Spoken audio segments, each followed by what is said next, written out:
Yeah, so I grew up in a Christian family. My father was an aircraft engineer, but also an elder in the Apostolic Church, to be precise.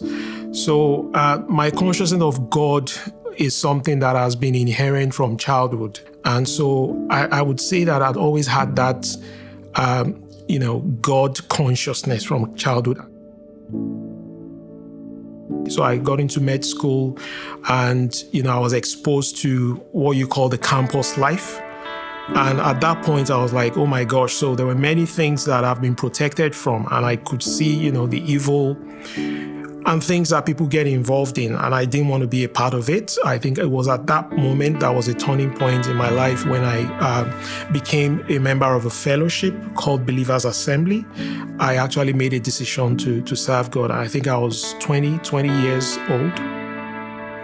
Losing my mom was one of the darkest moments in my life. I actually prayed to God that I should leave this world. But it's not time for me to go. And I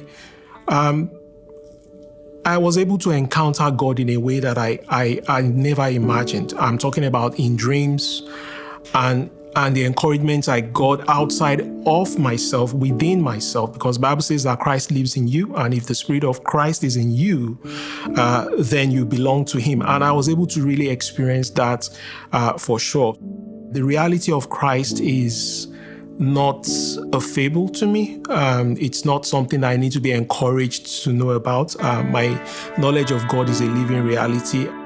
One question that strikes and the common denominator is that, why do bad things happen to people? Why do people die of, cancer and all sorts of things? And people have questions that seems they don't have answers and it seems elusive to them. But I always say this, that Christ identified with us in our weakness. God became man and died on the cross. Every emotion that you would ever feel, He went through everything. But one thing is common: without sin.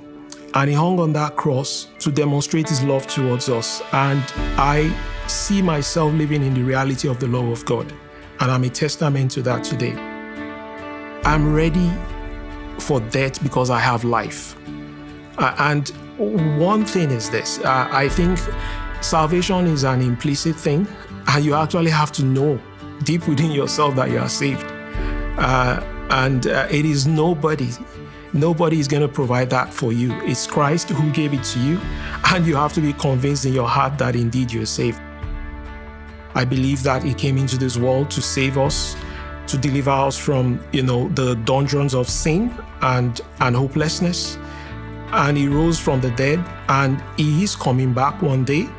And whether I'm alive in the physical or I'm out of this place, I'm for Him. And I want to declare my faith to everyone that He is Lord, He is King, He is the love of my life, He is the best thing that can ever happen to you in existence. And so that's my profession of faith.